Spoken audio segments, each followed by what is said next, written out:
Yeah, last year we did a bunch of shit for the fires. What are you doing? Stretching. Is this how you stretch? Mm-hmm. For the trumpet? Mm-hmm. Really? This looks so uncomfortable. Can you get this on tape, please? I'm already filming. Okay, good.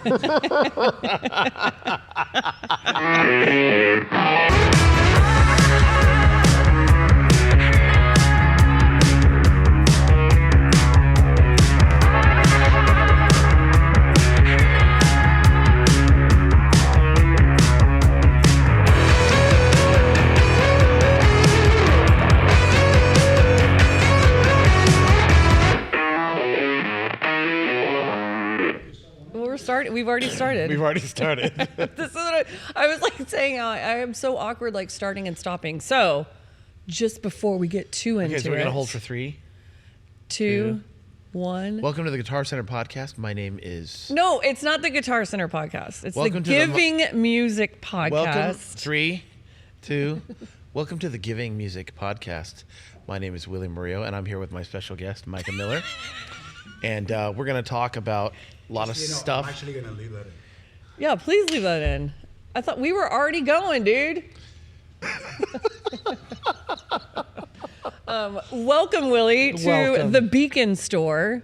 So we can but like. they don't know it's fake on that side. I know, but you know, we just commandeered one of the stores. Actually, it's not fake because it's a. No, real I mean it is a real. It's a real store. I love It's what you have going on You here. can't buy anything. That's too bad. Yeah. Because I'd buy a guitar. Would you? Do you have any guitars? Do you play guitar? I play I can play 3 chords. Okay, that's all you need. They're not good chords, and I don't even know if they're real chords because I don't know chords. But if I had like crazy, stupid millionaire kind of money, I would have like a wall. Like Yes. when you walk into Guitar Center, Yeah, I'd that. have a guitar because it just is cool. Yeah, it is You know cool. what else is like that for me? Alcohol. I don't really drink. Yeah. But I love the way alcohol looks. Looks, yeah. And the bottles are cool. Yeah. I'm gonna buy you some of those. Please do. Yeah. I'll give the alcohol away to whomever. You can drink No, it no, no. before. Just keep it in there as like a. It's just a prop. Decorative. It's decorative. Exactly. it. I'm doing it. That's what I want you to have: is a bar and a guitar wall. I mean, we could make that happen. They're all gonna have minor cosmetic flaws. I'll take it. Like me, I have minor cosmetic. I mean, not I mean, major. we all do. Well, some more than others. That's all I'm saying. Okay, I don't so Willie, apologize for my appearance. Willie okay? is a trumpeter. I'm trying to think of how to define you. A trumpeter, musician, not in that order. Sure. I feel like you're a trumpeter first. I have Yeah? traditionally been a trumpeter first. Oh, it's changing. Yeah, it is changing. Okay, so trumpeter, musician, singer, which I'd forgotten about, Yes. composer, Composer. arranger. Arranger. Educator. orchestrator, educator. That's the most important one. Yeah, we should start with that. Well, although I don't father think is the father, most husband. Oh, in fact, I was looking at Husband your and father. something and it said like father, husband. Hold on, now I forgot what it said. It was kind of clever. It was like best Clever? dad ever or something. I don't do clever.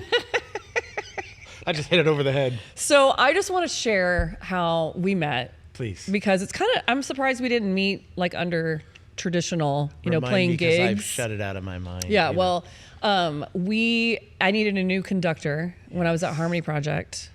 And before you tell this story, I have to remind you that this is a major part of my life. Is it? The connecting with you, Harmony Project. Is it? Yeah, and I'll tell you why later. But yes. Okay. So the story Okay. you're about to tell is a major turning point in my life. You probably didn't know that. I didn't. That's why I'm kind of surprised, actually. I feel like that deserves a guitar when I leave here with a minor we'll see about flaw. that. We'll see with a minor blemish. Yeah, it's no big deal. It's like it still plays. Yeah, like no strings. That's a minor. Oh, did you notice that those didn't have strings? I do. By the way, if you're watching in the Ozarks, these have no strings over here, okay? How we met was we needed a new conductor because we had Abel Delgado, and he was God, like Yes, literally I remember. to all the families. He know. was literally the best thing, and he was amazing. He was so good with the kids and on the podium. And we had to replace him. And I remember somebody said, "Do you know Willie Murillo?" And I was like, "No." They're like, "You should get him." And I think I pretty much like hired you on the spot, You didn't did. I? Did you come Yes. in and audition? Nope. You didn't? I mean, I conducted one day, and then you were like, yeah, let's do this. Yeah. By the way, that's what I Oh, love conductor. about... Yeah, Conductor. and conductor. And I conduct orchestras still. And Do you? that's one of the things that I love about you is your sort of tenacious love, like the spontaneous, and you get, there's a great friend I have who I believe is the greatest drummer of all time. And Bernie? I love Bernie. Is that who you're talking about? Of course. So Bernie and I have the same birthday. You do? Bernie Dressel. November 12th. Yeah. Yes. You, me, Bernie, Annie Bosler, all in the same month. There's a few of us too. There's a lot. Anyway, There's a lot. But you look at those personality types and you go, there's no way that Bernie could be like an easygoing guy. I'm not easygoing. No. Why, in God's name, would you want to be? No, I don't want to be, but I see myself as easygoing. Like in I my know you mind, do. like I told my therapist one time, I was like, I'm pretty laid back. He's like, Myka, no, you're not, honey. And as I have done a lot of self-work in the last 10, 12 years, Yeah. I have learned the things that I am, and then I turn away from them. And I go, no. Embrace that's what makes you you. And I hate sort of some of the therapy talk, but the idea that if you've developed these skills to do a thing, they don't necessarily have to parallel your personal life. They do most of the time, but they don't. And so I love that about you. Like, you hired me, you're like, this is great. Parents love you, I can already tell, da-da-da. And you don't necessarily play the long game with things. You go, this is going to be great for now. Let's do it. Let's do it. And you see the energy, and you are a high energy person. Yeah. And you create high energy around you with these kids programs and all this stuff. And I go, that's what the world needs, is these kind of people. We have enough of the Poindexter, calm people. There's nothing wrong with it. I think that's Yeah. great. If you're like, I can't do that. I'm sort of a mix of both, and I try to be responsible. I have 10 careers and 5 Yeah, no, kids you're and definitely the thing. responsible, Yeah, but I'm but not laid back. No, I'm a high energy guy, Yeah. and I enjoy that, And I've tried to individuate myself from this idea that anxiety is different than high energy. That's true. I can be high energy, but I'm not anxious. Oh, well, I'm anxious necessarily. as well as high energy. It always comes, and I'm working on, and I'm sure I am too. Anyway, but I love that about you, and that was the Harmony Project thing. I came in, I remember the first day, and all the parents, and they were talking to me in Spanish, and I was like, and I don't speak Spanish. And yeah, you know who blew the whistle on me on not speaking Spanish? Who? Me? Joey. Oh, okay. Yeah. Because I played in the Latin Jazz All-Stars when I was 30. Uh-huh. And make my way around town. I started becoming a thing, and a trumpet Yeah. player in the community. And now I'm playing in the Latin Jazz All-Stars. And Do you have to speak Spanish to play in the you don't Latin have Jazz to, All-Stars? But it was funny because they started talking about and I speak enough Yeah, you where I can kind kinda- of get through. I'm like, yeah, It's and I understand what they're saying. Estamos en el tono de do, and Yeah, you're I don't like, know what okay, that means, fine. but no, I'm just kidding. And so somebody starts speaking to me. I think it was Husto or somebody like that, and they start speaking to me, and I started drowning. I can't get all of that. Okay. And then I looked at them, and he was like, no, it was Alex Acuna. You And don't speak Alex Acuna goes, Spanish. you don't speak Spanish, do you? And I go, no. He's like, hey, everybody. And they told on me. I thought I outed you. Well, many times you've outed me for not speaking Spanish with all the parents and stuff. Yeah, But exactly. Let's talk about Harmony Project, because Yeah. that was Yeah, tell me. okay. So my journey began high school, trumpet player, doing the thing. Okay. Well, now if we're gonna go there, Are we going back then there? let's pause, because my number one question is, how did you? This is the Giving Music podcast. Who Yes. gave you music? What was your first entrance into the world of music? For those of you out there watching and hopefully enjoying this, I want to encourage you that music doesn't have to come from somewhere or someone. It can be an institution, a thing, a group of people, aunts, uncles. It can be in the bloodline. And you know who's my favorite story of all time is Wynton Marsalis. Okay. Wynton, he had everything going for him. Yeah. New Orleans. He's the son of Ellis Marsalis. Exactly. He's being mentored by Harry Sweets Edison, his brother. All the the and I go, things. that's so great. And then, as I gotten older, I thought, gosh, I have the same thing. I'm really grateful. My dad was a band director. My sisters were musicians. I grew up. I went to a church where it was a small, big church, 1,000 people, something like that. Okay, yeah. And we had a church orchestra, and I forgot that every single week that we would play, and then when I got of age, the musical director, the Yeah. MD, he would look at me and he'd be like, Like, go, take it. And I would play the melody during worship service. And I had to like know how to play melodies. And then I had the chord charts in front of me. Yeah. And it was like, it comes in all shapes and sizes where you learn and how you learn. So I always say that I learned how to play like a lot of like African-American musicians. I learned how to play in church. Yeah. I also learned how to play at Disneyland. Disneyland, for those of you that are not from Southern California and you're just watching this podcast, Disneyland is an amazing thing. It's a rite of passage. They have the marching band, which, you know, Well, they used to. Yeah, well, they still do. Oh, they do? I thought they got rid of something. They got rid of an older marching band. There's a younger band that came in. They reworked it, but they have what's called the breakdown groups. So after the marching band for the first half of the day, there'll be like a group that's like a Dixieland trad group. They'll have like a brass quintet, a this, a that, you know, all the things, all these groups. And you learn how to play in these groups. And I go, man, I learned how to play at Disneyland. But like as a kid? Yeah, I mean, I was 17, 18. But it was a job. Yeah, but I loved it. I mean, that was the thing. When I was But I'm saying, how did you get into it? Like, at what point were you like... Well, seventh grade. Okay. I'll tell you the moment, right? The moment, yeah. You Okay. remember that moment with Robert De Niro in I forget what the Bronx Tale. Do you know that movie? Oh yeah, I love that movie. And I remember the dad is telling the kid, like, you know, when it's the right woman, like there's this magic moment when she unlocks the door, like she'll do something. Oh, okay, yeah. And then he shuts the door for her. Yeah. And he walks around and he's looking through the back door and she goes, and then the music's like, this magic. I had like a magic moment like that. Yeah, I swear it was the thing. So you know how when you're in like 7th grade, 8th grade, you go and you do the recruiting concerts for like middle school and high school. Yeah. Okay. So my junior high goes to do these things, and I'm playing first chair, God knows how, because I didn't know the trumpet and I wasn't good at it. And I don't believe that. And so no, I really wasn't. don't believe that. So But that's fine. So they said, hey, you get to do the trumpet demo. You know, hey, we have the flute available, and then the flute player stands up. Yeah, You normally yeah. just play like 3 bars of whatever song you're playing, right? And then they go, now there's the clarinet, and then all the kids stand up and do the thing. So I went home and I told my dad, I was like, I have to do this thing. Of course, I knew about it for a week, and I waited till the last minute, you know, the 12th hour. So I go, and my dad goes, okay, here's what you're gonna do. My dad's not a jazz player at all. And he goes, he teaches me this lick, and I'll never forget. It was like, or just something simple. Something easy, yeah. So it's like 2 generic. notes.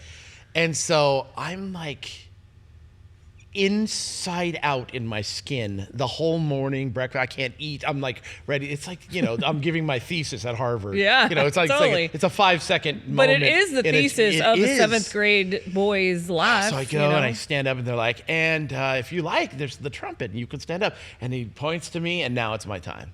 Okay. And like the world goes into slow motion, and I stand up, and I swear I was like at the Hollywood Bowl, and I was like, you know, dude, it was the most nerve-wracking thing in the world. It was so silly, you know. And I went, and I just played, and I remember thinking to myself, like having this conversation, I could go all in right now, like the kind of conversation that your high school teachers like have with you, like a great. Oh my God! And I yeah. had that conversation with myself. I was like, go all in or don't. But this is the like I'm having this conversation, like yourself. the angel and demon, like going right, you know, and so I'm like, I just like, and I go, and I just played like the wind.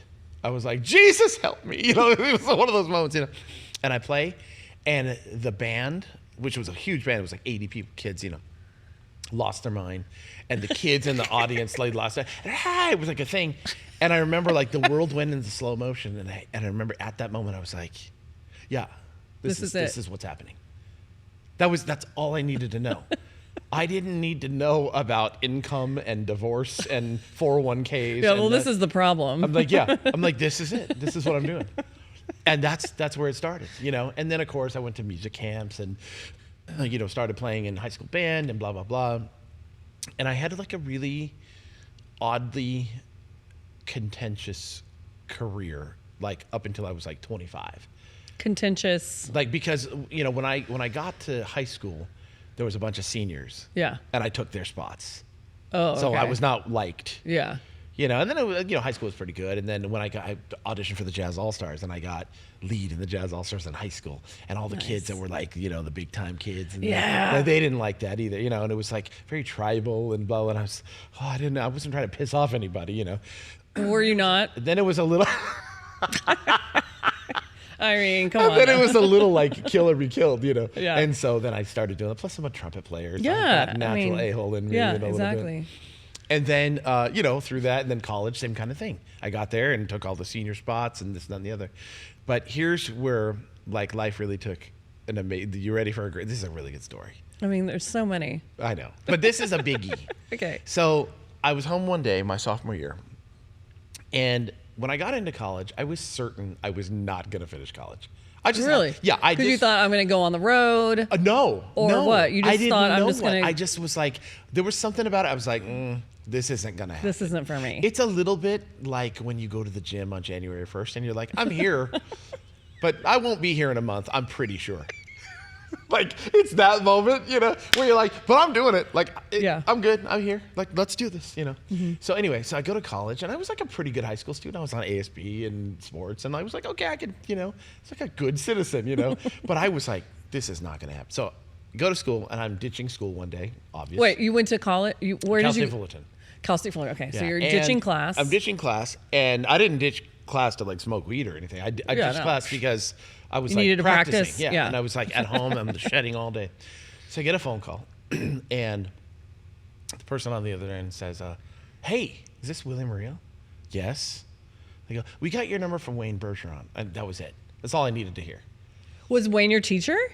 Wayne was sort of my on the side. I mean, he wasn't my college teacher. He was like my life mentor. Like I kind of was. So you hanging with knew him. Of course I knew. Yeah, I met him when I was 16, and it changed my life. Okay, yeah. Yeah, in the Jazz All Stars and this and that and the other. I Anyway, and so they called me and they're like, hey, we are looking for somebody for the show, the Broadway show Fame.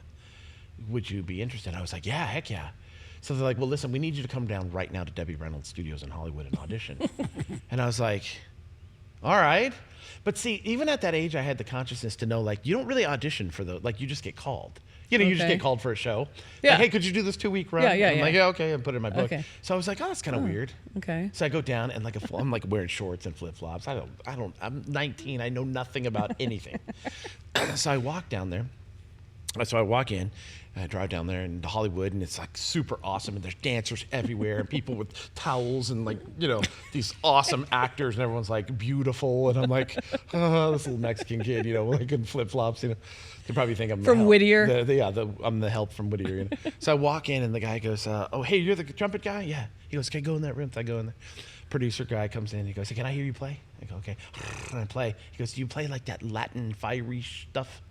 I go, yeah. So I start playing. And he's like, oh, that's great, man. That's great. He goes, another producer will be right with you. So this guy comes in, the musical director.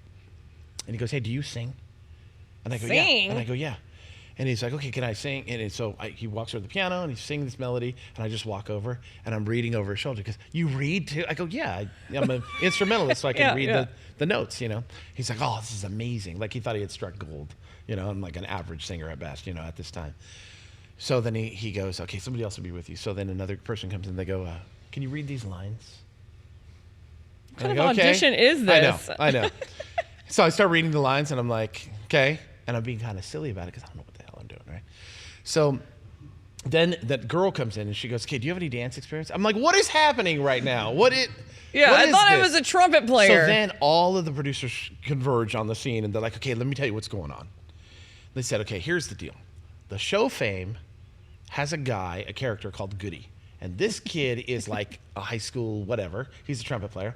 And for those of you that don't know Fame, it's the High School of Performing Arts, right? Yeah, and it's a really cool thing. And so there's a dancer and a singer and a musician and a cellist and a this and whatever, all this kind of thing. So my character, the main theme of the show is called Fame. Fame, I'm gonna live forever. Right, it's a great show. And there's a 7-minute dance number where it's the trumpet player, it revolves around the trumpet player. And everyone's doing these cool dances, and it's this fiery salsa thing. And so apparently they hire this Greek god guy called Lars. And Lars lies on his audition thing, and he says that he plays the saxophone.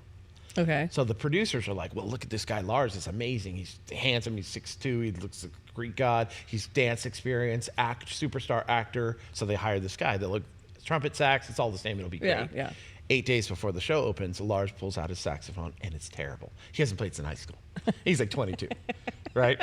So, Oh, poor guy. so I know. It's not his fault. I mean, well, it's kind I of mean, his he fault. probably ended up working in a bank or something. You ruined his life. Yet another reason why I love Myka Miller. So they said, so here's the deal. So we had to fire this guy, and so they need a great trumpet player. So what do? They call the union. You were in the union when you were 19? No, they call the Los Angeles Union. They go, we need a great trumpet player. So they give him Wayne Bergeron's number. So they call Wayne, and Wayne goes, no. He goes, you need like a guy who looks like he's in high school that can really play. He goes, try this guy. He'll be great. So they gave him my number. So they're like, listen, the show opens in 7 days. It's 8 days before the gig right now. Like today is day 8 before opening. It's like, can you do it? And I was like, But was that all you had to do? Or did you have no, like... I was like in the show, and they lied to me. They totally lied to me. They're like, listen, you can just do this thing. It's one thing. It's easy. okay, fine. You can show up right before the call time. And, because I'm kind of still in college. Kind of. Sort of. Yeah. I'm like, I haven't been there in a few weeks. I'm not like totally committed. It's but, underground right now. It's kind of a secret. Yeah. And so they like talk me into it, and they go, look, it pays $2,900 a week. I go, yeah, I'm in. It was an equity show, and they give me my SAG card and the whole thing. So I'm like, I don't know what the heck that means. And everyone's like, you get your SAG card, right? They're gonna give it to you. I don't know what. I don't know. You're clueless. They may as well be they say I'm giving you a thingamahooch or what's like. I don't know what that means, right? Yeah. So I go, okay, great. So I do the show, and I meet Brian Miller. He's the contractor. Okay. And I'm hanging like underground with like all the musicians, like the pit musicians. I meet Charlie Murillo, I meet Ray Brown, the trumpet player from Earth, Wind and Fire, all these guys, and I'm like, this is cool. And so I kind of quit school. How do you kind of quit school? I'm in the show, so I'm like, I kind of have to quit school. So I was able to keep like my theory class and piano. I'm like, I don't want to have to do that again, like piano. Like I don't want to take these classes. So I do that. And here I had to put a button on this funny story. So at the time in college, I'm in a beginning acting class. And the teacher is one of those guys who he's like 25, like fresh out of college. And at the time at Cal State Fullerton, we shared a building with the theater department. Okay. And so I'm in this class, and there's a little bit like of a vibe. There's like a rivalry. Like they kind of hate us because we own the building. Yeah. Everyone's all over the place. And music is better. Yes. Obviously, yeah. And so one day when you used to be able to drive up on the campus, I'm driving at the very end of the run. So I drop his class. And now you think you're hot shit, No. right? Oh, okay. I think I got away with murder because I Okay. did. Okay. Like I fully was in on the heist, And so I'm driving up on the campus, and I pull around a corner, and I literally almost hit this teacher. And he goes, oh, like that. And he looks and he goes, hey, man. And he walks around in my car door, and he goes, hey, what happened to you? You dropped. I go, listen, I ended this crazy story. I ended up getting the gig doing Fame. He goes, the show? Like the show Fame? Like the play at the Alex? I go, yeah. He goes, fuck me. And then he just walks off. That was it. Like, I hate this guy. Yeah, like, I hate you too. This kid. I hate you too. I hate this kid because I could never memorize anything in his class. It was like a disaster. And then he's like, I totally made that guy like question his whole life's, like journey, that day. I'm like, I didn't mean it. I didn't mean answered to the do phone, it. man. I didn't mean to do it. So anyway, like you have these pivotal moments in life. That was one of them for me. Then I went off to the All-American College Band. Okay. So I go to the All-American College Band, and it's like everybody is like The best. brilliant. Yeah. Not like the high school jazz all-stars. Right, no. Everybody's good, but they're still in high school. This is like This is other level. out of college students, like these guys are gonna for sure be pros. Yeah. And it was mind-blowing. I met Sheila Gonzalez. We had a bunch of people from Los Angeles. Tommy Poole from... Tommy Poole. Yeah. I went to school with Tommy Poole. I love Tommy. Great guy. Hook 'em horns. Yeah, I met... now, here's the other thing, too. And Tommy Poole was like the best guy at UT. Oh, yeah. He was so like, unbelievable. we all were like Yeah. bowing down. And a good dude. A very Love good Tommy dude. Poole. A Tommy, little- if you're looking at this, love you, buddy. Miss you. Yeah, love you too. I And- saw him recently at Jen. You did? Mm-hmm. I wrote him on the Facebook because I'm old. Yeah, me too. Yeah, the MySpace. I wrote him on MySpace. Yeah, me too. Yeah, because I'm also old. So I'm older than you are, by the Sheila way. Gonzalez, Vincent Gardner from New York, Andre Hayward. Like it was. I know Andre too. Yeah, like all-star cast. It was brilliant. And I remember I had some solos, and that Ellington. So the normal. If anybody that knows the All-American College Band knows that it's like the marching band. You've probably seen it at Disneyland and all that kind of stuff. But the year that I did it in 1994 was the 100th anniversary of Duke Ellington's birth. Okay. And he had passed, so the Smithsonian decided to house the Ellington exhibit at Epcot Center. So they got rid of the marching band, wow. and they're like, let's do a special theme band, an Ellington band. Cool. So we did the Ellington band. It lasted 2 years. So I was the first guy, Were you playing lead? No. I was playing the jazz chair. Okay. Steve Reed, my friend from Florida. And so anyway, so I go and I do the thing. And I remember playing some solos, and I remember in there, like them making a big deal, and I had this like feeling and this consciousness, like I think like I'm an achiever among high achievers. Like I think like I have like You didn't already know that? sort of, and Because not you kind of like lucked into a lot of shit, right? lucked into. I don't know. I mean, like in the right place at the right time. Yeah. Kind of natural ability. Didn't Yeah. have to work that No. hard. I don't know if you know this. I have always been a practicer. Like I was like a 12 hours a day kind of practicer. Oh, okay. Yeah. Okay. So you're Yeah. just act like that guy.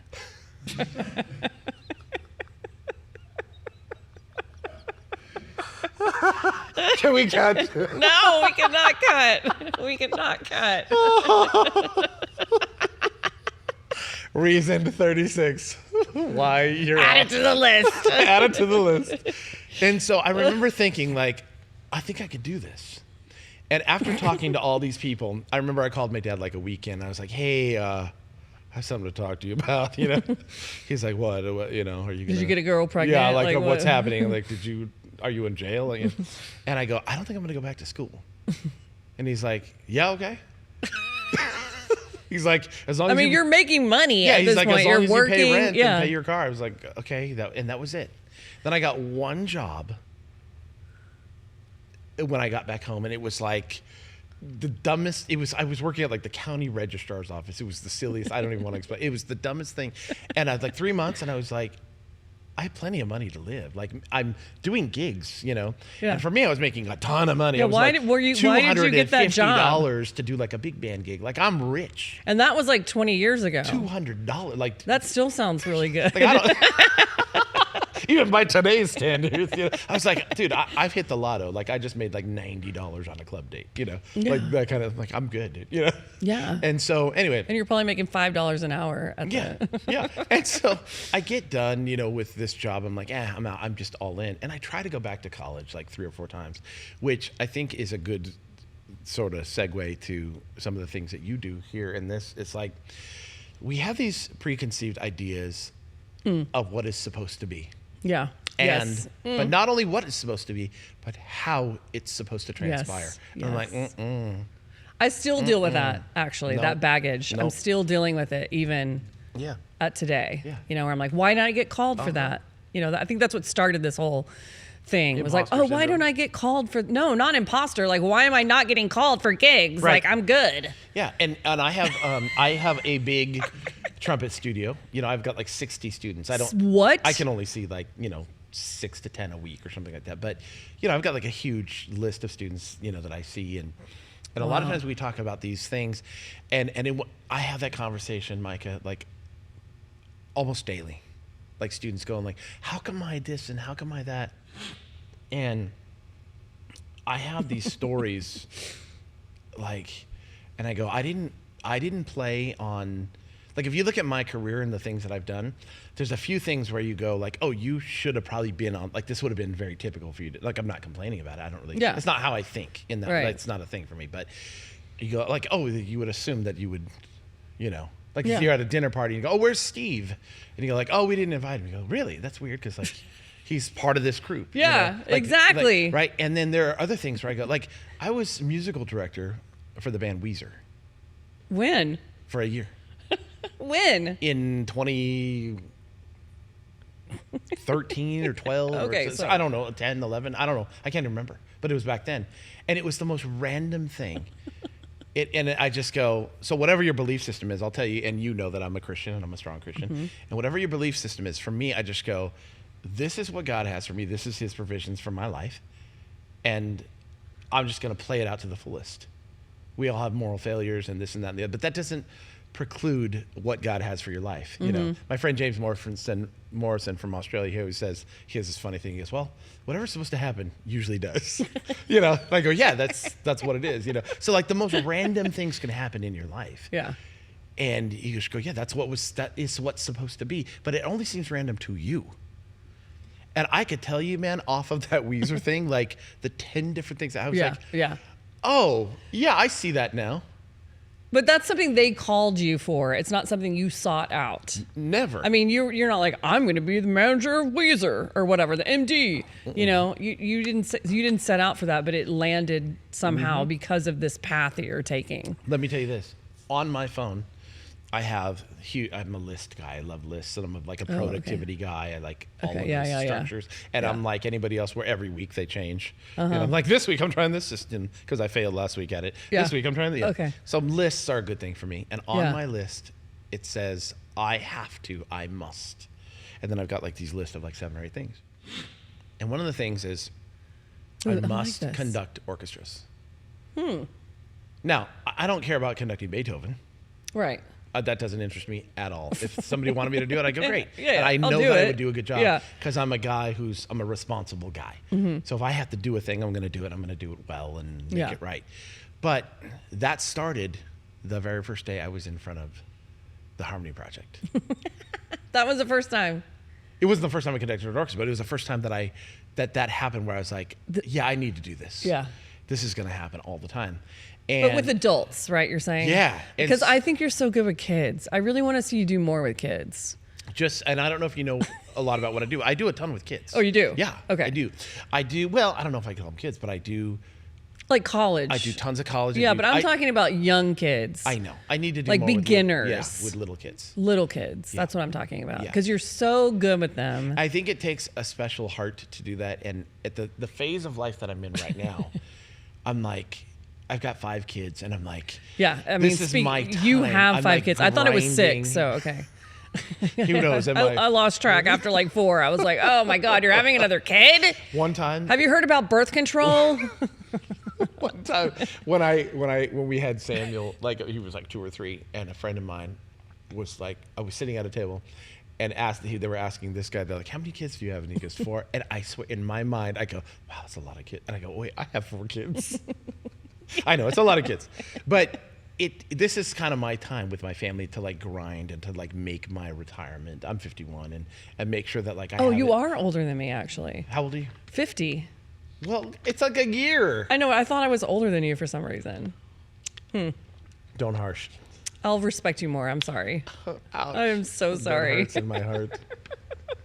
Sorry, I've been not respecting my elder. No. I have always been into I remember when you talked to me about the Harmony Project gig, I was like, this totally fits into purpose. Yes. And the other reason, why I will tell you that the Harmony Project thing, when you and I connected, was a huge part of my life is because while I've always been a huge champion of dreams and goals, and that's been a huge thing for me, and I preach that up and down. I have, pamphlets and things, and things that I like. Pamphlets. Yeah, stuff that curriculum that I've written about all these things for universities, whatever. I didn't approach it like purpose, and I remember one of the things I say right now, like in fact, yesterday I was at a jazz festival up in Fresno, and I was like, "Hey, parents, thanks for coming," and whatever. And I was like, "Hey," and I just want to say a special mention to all the teachers and parents and uncles and aunts. I go, "You guys are the ones that you're getting Taco Bell every other day and like sitting in the hallway." The visual that I have of that is from the Harmony Project. Absolutely. With parents like lined up through the hallways, all the way around, like sitting anywhere. You can't even sit because there was 200 parents. It was amazing. And I go, dude, and let's just talk socioeconomics just for a quick second. Like, I'm going to not be careful with my language for a second just to say this out loud, but you go, in theory, we all know the conversation, right? I live in a really nice, rich area called Yorba Linda. You go to like a soccer game and all the parents are there with their tents and their the coolers chairs. and their chairs. Yeah. Everybody, they want to see little Timmy like just kick a ball. It doesn't matter his activity. And you go, and I go, you guys think you have it together? You should see these Mexican parents up in LA that will stay there the whole damn day. Yeah. With their, Taco Bell, and they'll bring their thermoses of menudo and their bottles of water. Totally. And and I was like, that was when I started to find purpose. Like it went from goals and dreams to purpose. I love that. And so the connection between that was huge. And the purpose that you guys have in giving instruments away. Like I love when I talked to you on the phone the other night and you're like, dude, I get to be Santa Claus. Yeah. 300 days a year. It's beautiful. 365. Yeah. Yeah. It's so great. It is great. That's the difference between purpose and I think when a place like, Guitar Center, like they find a person like you and I go, that's the perfect match. Like that's not an accident. Right. Yeah. To me, that's divine. Yeah. You go, For like, me you too. need Yeah. a person that knows how to like love on students, who's got this perfect, like here's a great story. The other day I had this kid come in and he goes, I go, hey, so what do you want? His first day. What do you want to do? And he goes, well, I think I want to go, like I want to maybe go to the Air Force and I want to be a pilot. He goes, and my dad used to work for Delta, so I think I want to work for Delta. It's a cool company. He goes, but I really want to play lead trumpet too. He goes, but I know, and then he said the magic words. He goes, but I know you can't do that. I go, oh, that's cool. Oh shit, here we go. I go, hey. And my friend Scott answers. Like it was like a TV show. It was brilliant. I put him on speaker. Hey Scott, how you doing, buddy? Fantastic. Yeah, I go, hey, I'm here with a student. I said, tell me what you just did. What the big thing you had on Saturday. He goes, oh, I just had a great retirement party. I had retired from being a pilot at Delta. I go, hey, how's playing lead trumpet in the Metropolitan Jazz Orchestra? Great, man, we're doing great. Da, da, da. And I'm looking at my student going, like, our world is different. It's not an exaggeration for me to say it is cheesy because it sounds so cliche. But I promise you it's 1,000% true. You can do anything you want. See this like little clip right here? Yeah. Like if I decided I was all psyched about like doing That something clip? with it, like I wanted to like, oh, I got a cool way. Like I could make $1 gajillion like making new clips like this. Yeah, you That's could. the world we live in. Yeah. And so sometimes these students, they don't live or exposed to, a group of people that go, yeah, oh, absolutely that exists. Yeah. You know? You can absolutely do that. Yeah. My favorite trumpet player in the whole wide world, everyone thinks it's my good friend Wayne. Yeah, It's I was not. about to say, it's not. absolutely Wayne. No. My favorite trumpet player is maybe one of Wayne's favorite trumpet players too. Oh. It's a guy called Don Clark. And Don Clark, nobody knows Don Clark unless you live in Orange County. And you know what Don Clark did for his whole life and during COVID they retired him? He was a copy machine repairman with Fujitsu. That's what Don Clark did. And he is the most swinging trumpet player maybe of all time. The greatest compliment I ever got, I was doing a Does gig. you sound like Don Clark? Yeah. And we were sitting and I played a thing on a sound check, whatever. We got done and Rusty Higgins turned around. He goes, Don Clark. He goes, if you were born in the 20s, you would be famous. And he goes, that wasn't me, that was the kid. I was like 20 or something, at the time. And I was like, I lived off of that for like 2 years. Yeah. Like, somebody thought I sounded like Don Clark. Somebody thinks I sound like that was it. Like these students, they don't realize that you can, a good friend of mine, the head of the jazz department, and he was the provost for all of the arts in Chapel Hill, Duke University, all of it, is a guy called John Brown. Beautiful guy. He's got a law degree.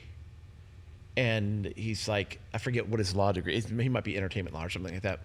And he was like, he's reached the highest of the high in education. He's the provost of all, not just Duke, all of Chapel Hill.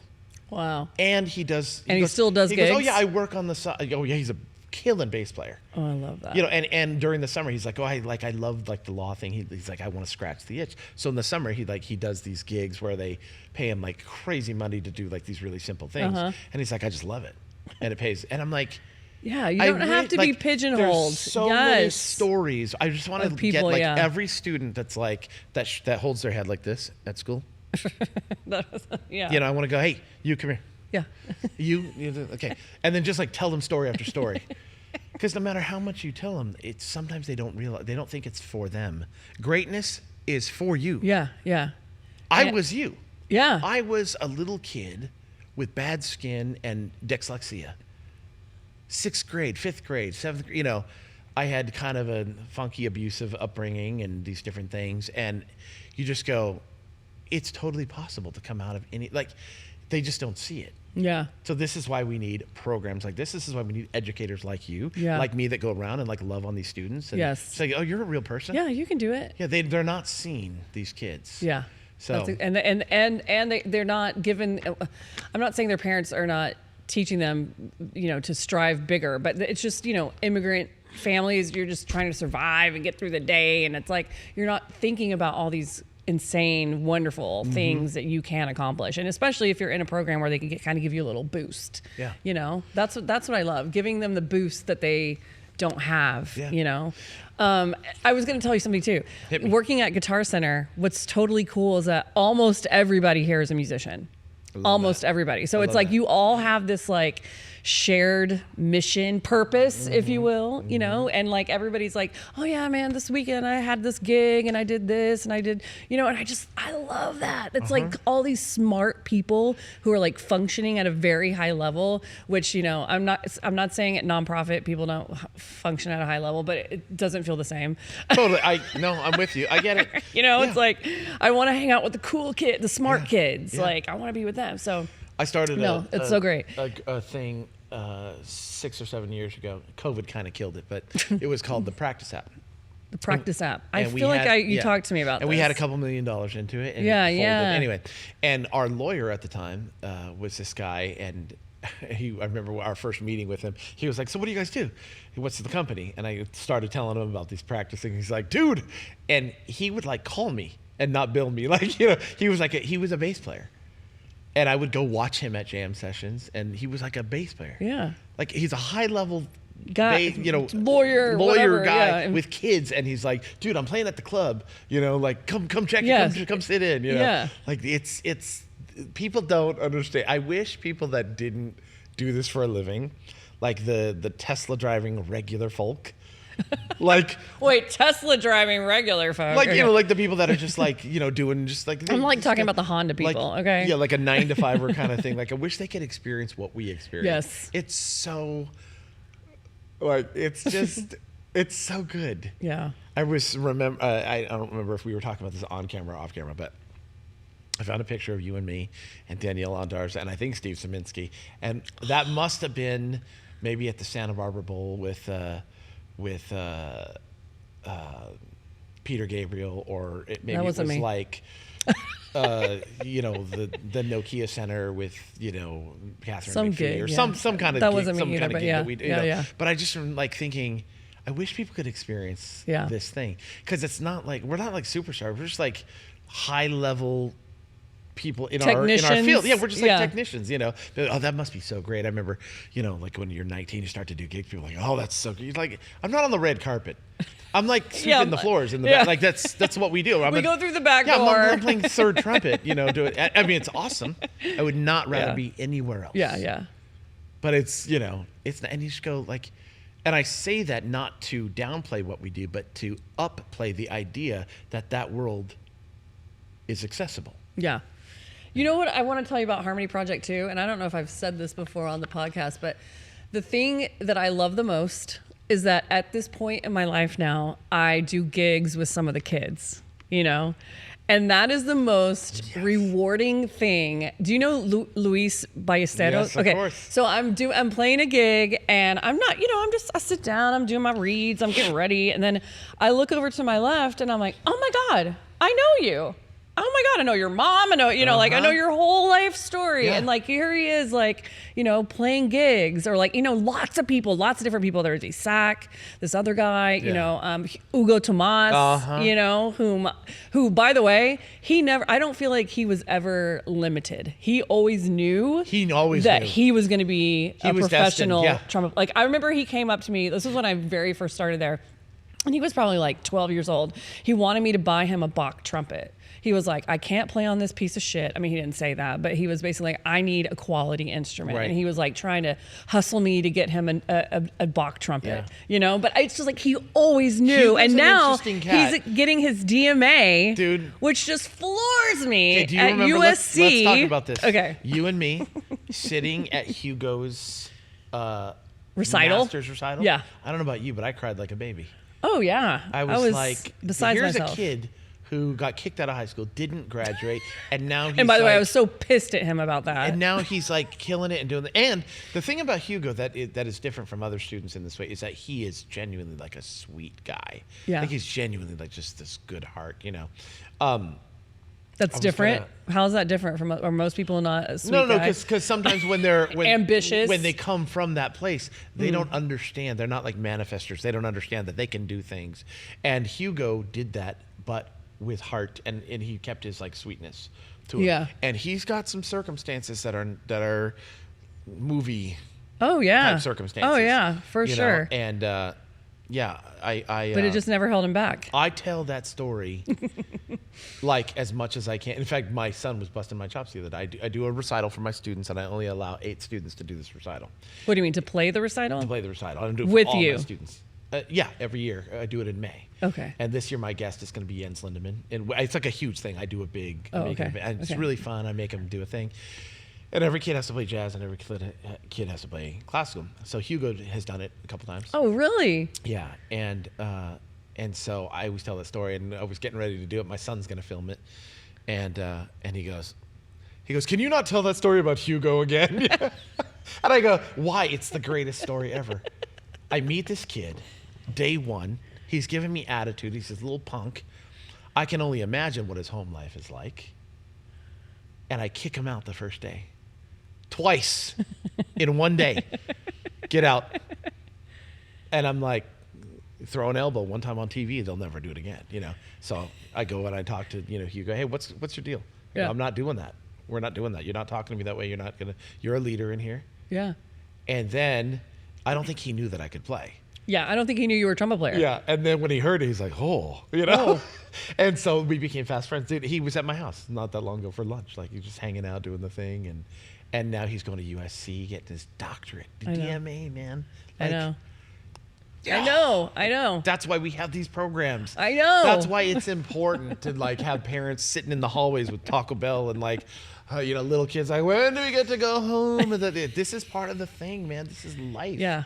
It's like, I think what's so important that you focused on was that all the sacrifices that parents are making for all these kids that you see, all these artists, their parents have been going to auditions and shows and recitals. And I mean, yeah, that's why I have mixed feelings about it. Because in the area that I live in, I see students who, there's a lot of money. There's a lot of like Porsches that pull up to my house with kids that are ungrateful and that kind of thing, Yeah. And so I've tried to hone my students into like the people that need it, so to speak. I hate to say that, and it is judgmental. I am assessing, but I'm using wisdom. Like, where do I spend my energy? And I go, yeah, there's a gratitude that, like, I feel like it must be present. And like Hugo always had, there's just like a manifesting property that these kids have to have. Like, I know I can do this. It's just a matter of days and time. And like, they're going after it, even if they don't know how to practice, or just they want to do it, but they don't know how to do it. Yeah. Anyway, so that's where I spend my time with my students and, doing all that kind of stuff. But I started a new thing that I want to tell you about. Okay. Called tenacity. Okay. No question why. And it is, so when I started the practice app, we had like $2 million into it. And it was this huge thing. It was basically going to be like masterclass, but real teaching. Yeah. So it was kind of like, not like school and not like a masterclass. It was like closer to masterclass, but actual lessons. Okay. And so we were all excited about it. And then it kind of turned out to be too big. Like, we were trying to do too many things. We had like Pulitzer winning, prize like winners, photographers and architects and like all these. We were like spreading really quick and making huge connections and all stuff. And like, oh yeah, this person wanted to sign up, and like, yeah, oh, great, dude, And it was sort of the boom of all that thing, right? And then it died, and this is where I think there's no good, no bad. Right. Okay. Okay? That's not a bad thing. No, I can't. I mean, let me just diatribe for 90 seconds on like the thing that came out of this. Okay. So one of the things I've never been good at since I was a kid is being a writer, meaning text. Yeah. I had to write so much copy and stuff during, like, I became... Well, now we have Chat GPT. I mean, you don't have to write shit anymore. I refuse. That's another subject. But, like, and I feel like, you know, in my conversations with God, I feel like God was like, wait a second. Who told you were going to be, like, make $100 million? No. The gift is not the business and the money. The gift is, look at what you learned. Through that, I ended up working for the NFL, doing like the draft a couple times, the ESPY Awards. I got to do behind the scenes, you know, this, that, and the other. I made all kinds of just crazy stuff. And I was like, oh, I thought that the goal was like to make this business into like $100 million. And I felt like God was like, no, dummy, that was never going to be. Yeah. Foolish kid, you know. Like, and so now, out of that, was like percolating. I'm like, there's still something here. There's this desire that I have, like with tech and the teaching and the like. And so here it is percolating, and I make this really unsuspecting like relationship with the student, and he and I become great friends. We start this thing together, and now we've got this app out called Tenacity. Okay. And it launched Friday. And it is great timing. The real thing. And it's the simplest thing. It's jazz improvisation. Okay. And it's just call and response. Can I use it for like the oboe? 100%. Because I really want to start doing more jazz.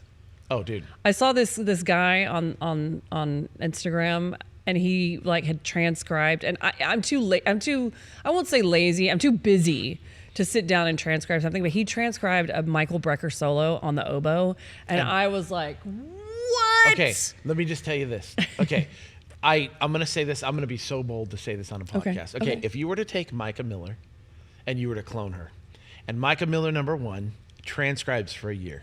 Yeah. Okay, Myka Miller 1 is going to get these skills. No doubt transcribing is incredible. It's a great, brilliant way. However, Myka Miller is 50 years old. She doesn't look like it. She doesn't act like it, but she's 50 years old. Okay, now, Myka Miller has a social life. Myka Miller has things that she has to do. So she doesn't have time to do that, or maybe the mental acuity to sit down after a freaking long week of work and go, let me transcribe a Michael Brecker solo on the oboe.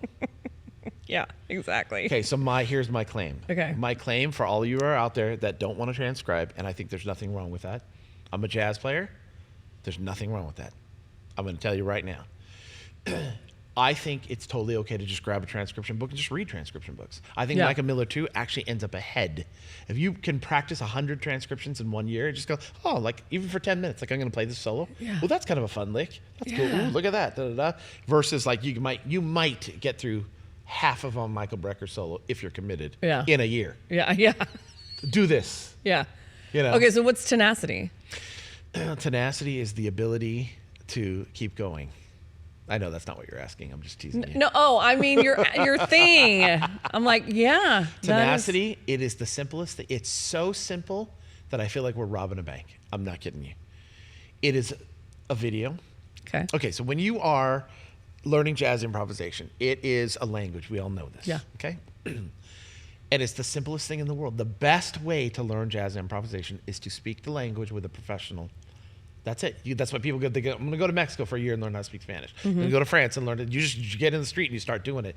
This is not different. Okay. But you go, well, how do I do that? Well, you can't do it at high school because nobody else there speaks the language either. Right. So it's the blind leading the blind a little bit. Yeah. So we've got world-class professionals, and it's literally like one groove, one key, one element, like pentatonic scale. So like there might be a groove like a hip-hoppy thing or something. And then the person comes on the stream and they go, and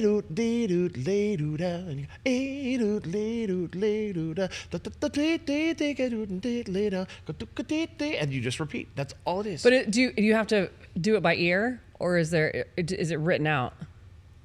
If it's written out, that kills the whole thing. You're supposed to develop. What's wrong with you? Can I get? I'm saying Myka Miller 2 wants it written out. Okay. No. If you could add an aid to this. Myka Miller 2 thinks she wants it written out. But she doesn't. Okay. All Okay, right. let me just tell you this.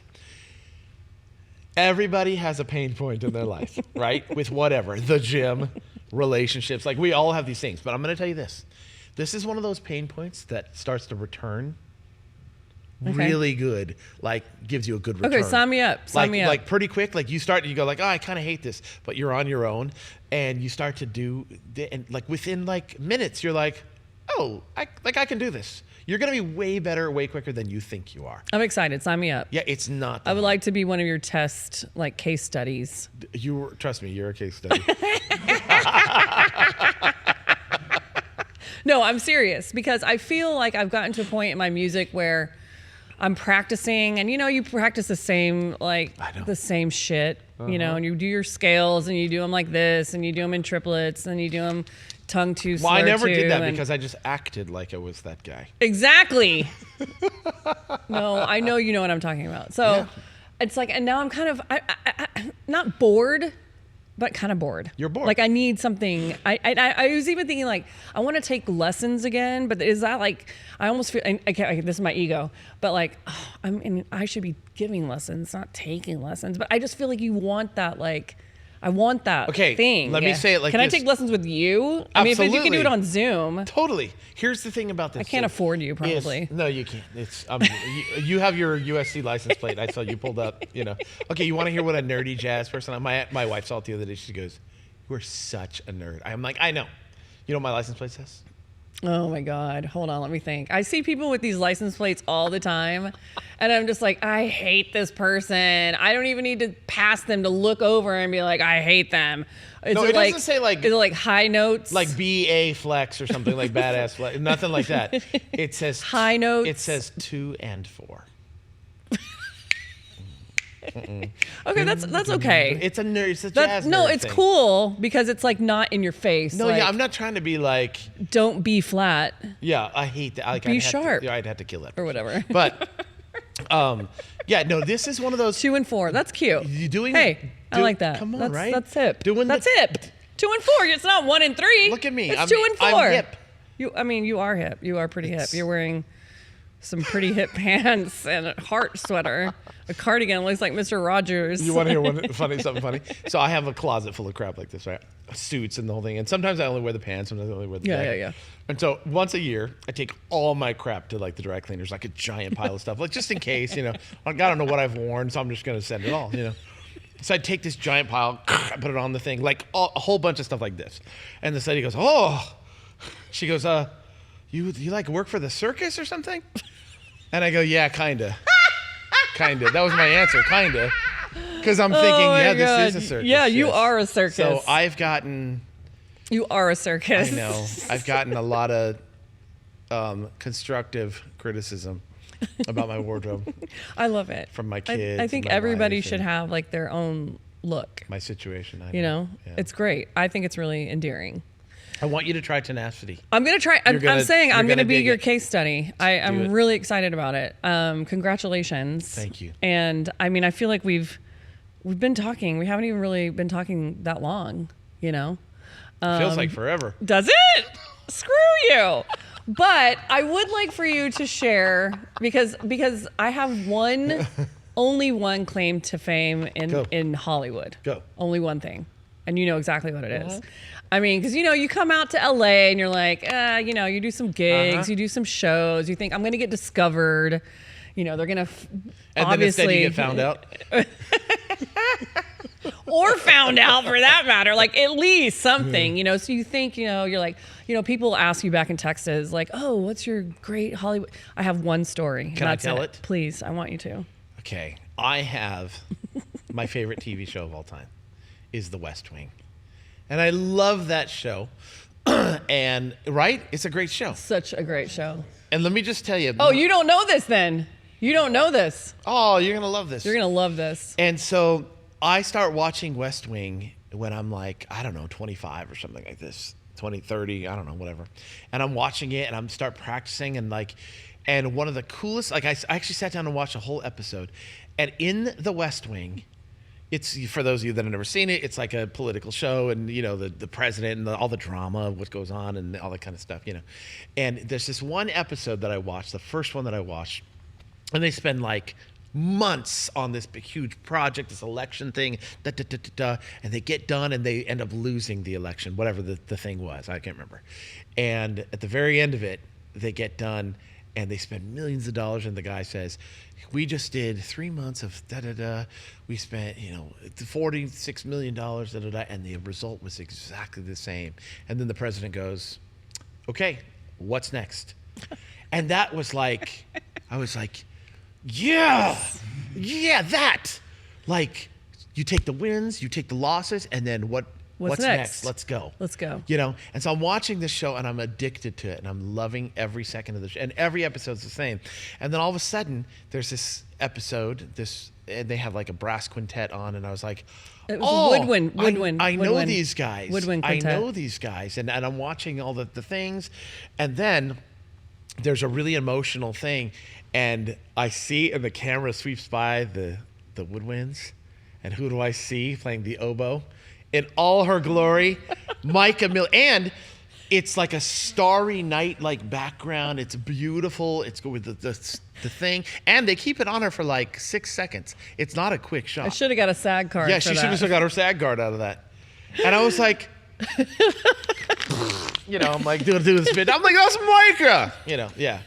And so it was a beautiful. I called you right away. Guess what? But it's like every year you rewatch The West Wing every year. And I call you and I text every you. year, once a year. I've got to Episode have 32, minute 16. I go, there she is. That's my homie right there. You've been in quite a few movies. I have. Because every time there's like a music scene on any movie, are you like me where you pause it and you're like, who do I know? Yeah, totally. Who do I know? Yeah, and you're I'm like, oh, I look, take like a so-and-so. screenshot and I'm like, yeah, who is this person? Yeah, they're like tiny and you're like, Yeah. send it. You're like, here, this is you, right? Totally.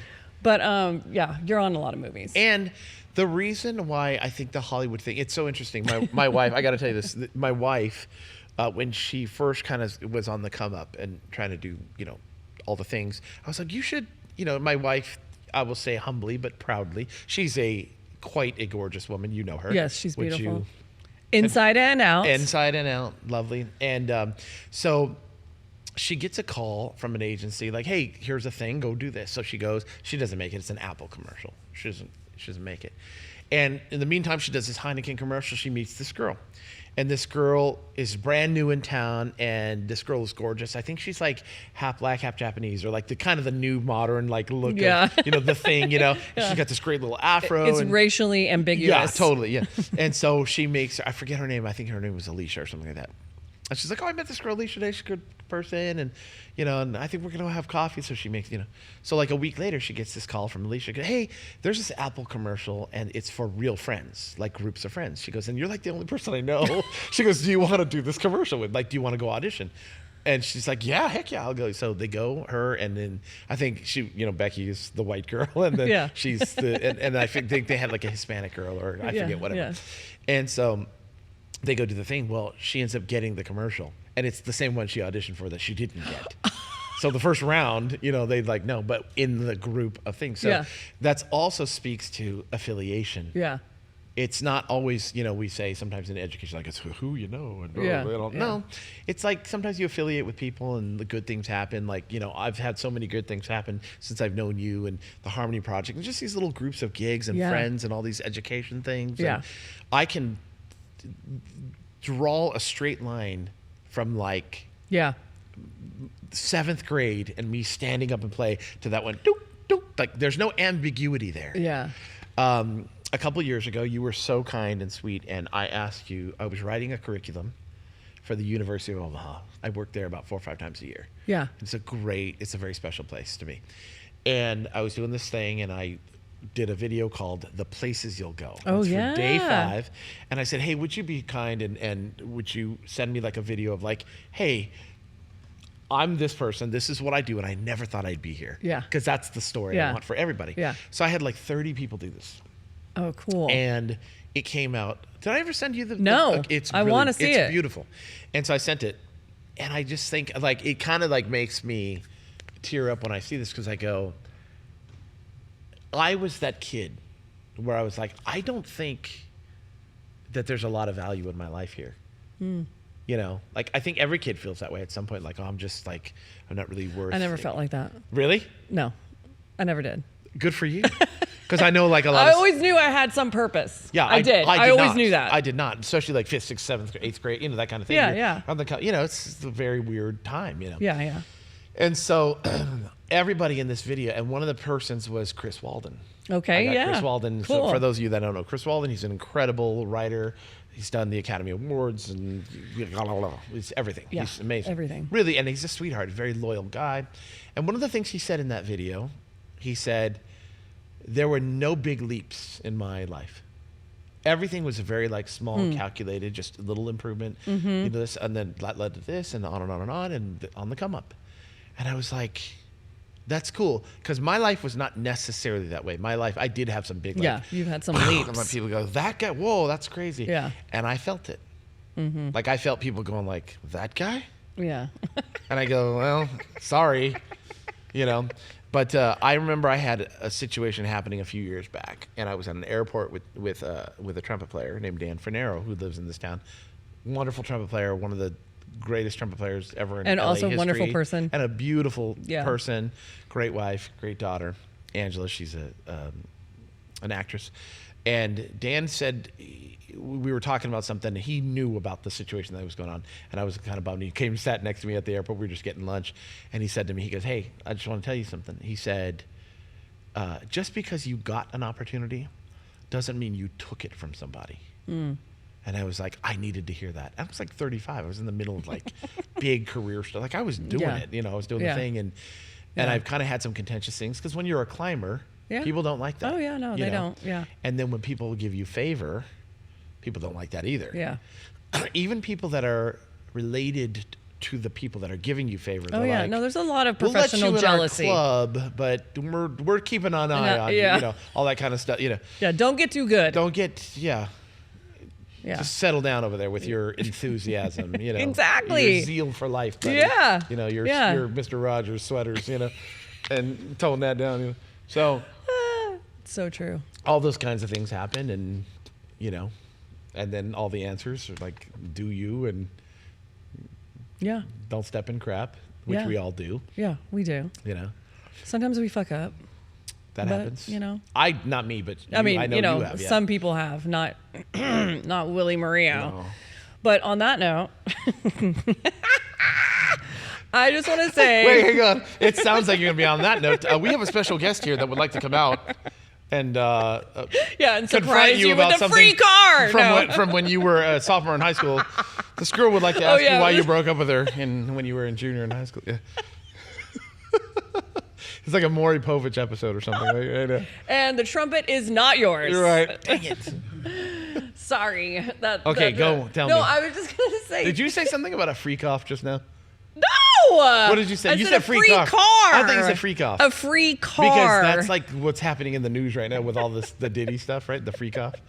And I'm like, yeah, all right, this is the Guitar a Center free freak. car, but it should be a free guitar. What does that say about me that I heard freak off? I don't know. Yeah. Honestly, Maybe I was looking for those really words. don't I don't know. That's Yeah, weird, I don't know. think, Some repressed something in there. Okay, you need to talk to your therapist or Jesus about that. Both, So. all at the same time. Yeah.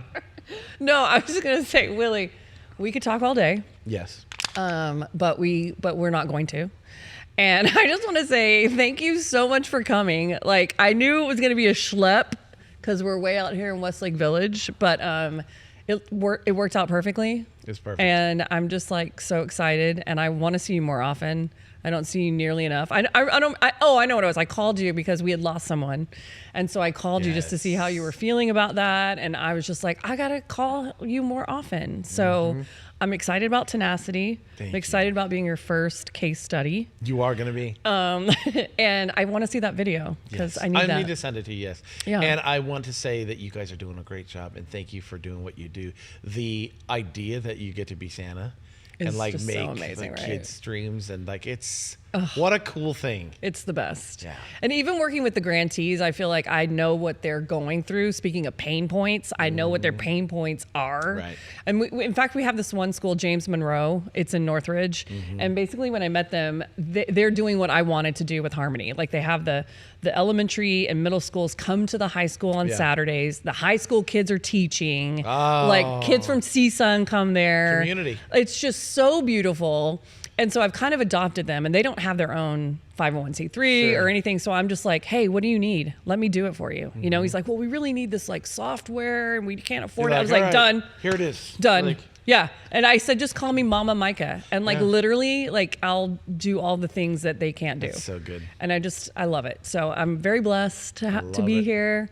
Could not have planned it, could not have imagined it, but here we are. And I love you, dude. Thank you for coming. So good to be here. Thank you. Thank you. You made it to the end of the show. I hope you enjoyed it. It was so inspirational for me. If you enjoyed it, please like us, please follow us, subscribe, comment in the comments, do all the things. Go to guitarcenterfoundation.org, make a donation, help us continue to give music to people who need it the most.